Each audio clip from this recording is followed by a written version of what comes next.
Hi guys, Harry here from the Art Gear Guide. Thanks very much for joining me today. This is just a very quick review. If you cast your mind back to a couple of reviews ago, I did a review of in fact, actually, it might have been the last review of the Derwent Pencil Wrap.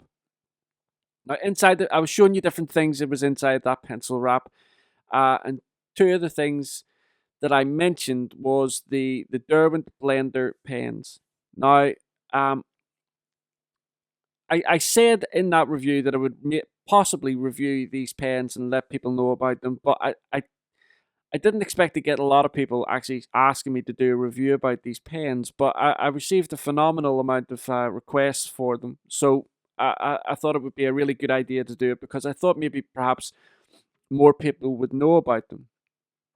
So anyway, Derwent have these two pens. They're just ordinary, they're called Blender pens. Yeah, I'll have some images coming up on the screen here showing you the close up of the tips and that type of thing. But as you can see, there are two different types of tips. Um, there is this white tip, which is much fatter and thicker for doing larger areas. And then you have this much thinner tip, which actually, when you buy it, it comes this orangey browny color. It's not like it's discolored, but the tips of them have discolored a little bit.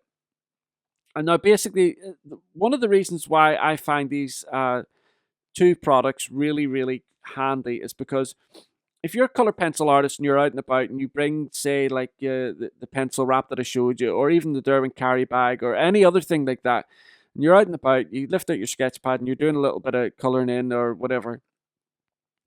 The last thing you're going to want to do is open up like a little pot of odorless mineral spirits, a paintbrush, and try to balance the whole lot of it on your knee or wherever it is that you're working, and try and start blending the pigments. So Derwent have these really, really awesome pens, I think, which do exactly the same job. They have a similar type fluid inside the pen. There's no pigment to it or anything like that. And when you start using it on the pigment on the paper, it just blends the pigment together as would do as exactly the same way you would do it with odorless mineral spirits. So I've done a little bit of a um, like a demonstration here. So I have used the pencils that I've used here are the Derwent Pro Color, and I've got three shades of blue here, which I'm blending in from light to dark, and then I've done this kind of a sphere, just a very, very quick sketch just to show you. And then I've done these three colors down here to blend them and mix them to create other colors as well. Because one of the many things I learned from artists such as Lisa Cloud from Lockery Fine Art is if you're going to use odorless mineral spirits and you're going to start blending colored pencils, you need to make sure, in order for it to work, in order for you to get the results that the likes of Lisa gets when she's doing her work, is to make sure that you have enough layers down of the pigment. Otherwise, it's not going to melt and blend and stuff like that. It's just not going to work. So I have 5 layers. So we'll do this one up here first. And I'm going to use actually I'll use the fatter one. So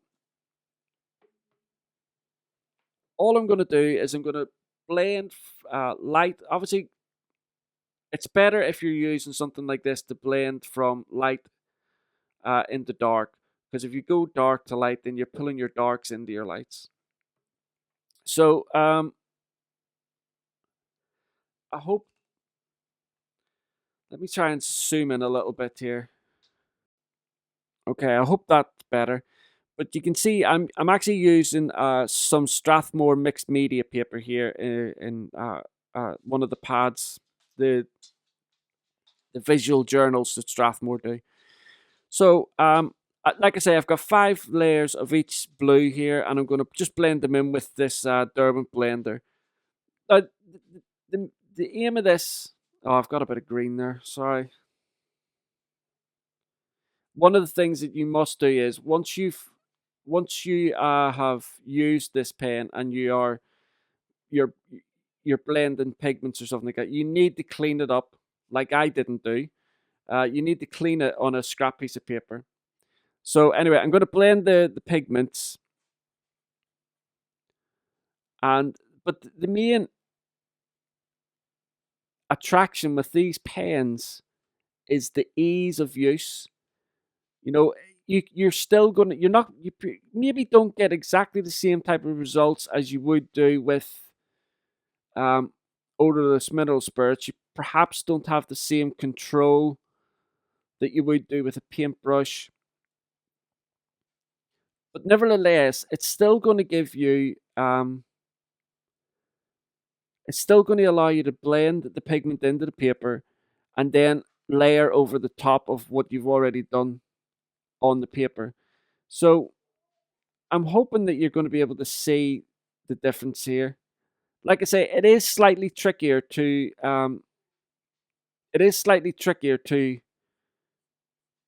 control than say like a paintbrush and odorless mineral spirits, but it is achievable. It is doable.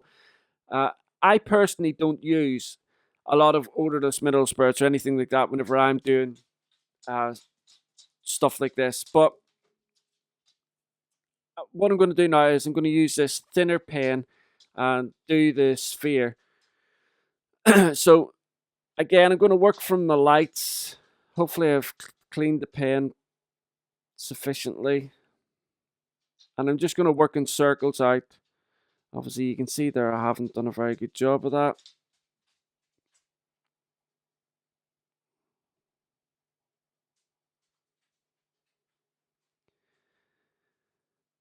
But hopefully, I'm hoping that the camera's picking this up right, because I can't see properly. But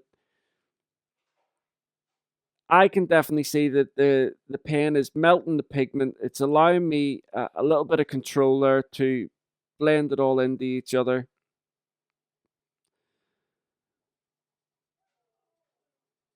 Sorry, you can hear Maya there in the background. She's still a little bit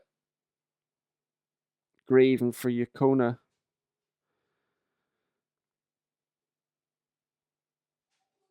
Just let me get some of this down here.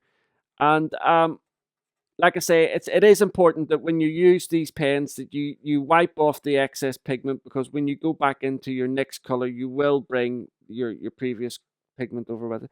So what I'm going to do is I'm just going to blend over here with these colors as well. Bring this yellow and red into each other and hopefully get a nice blend here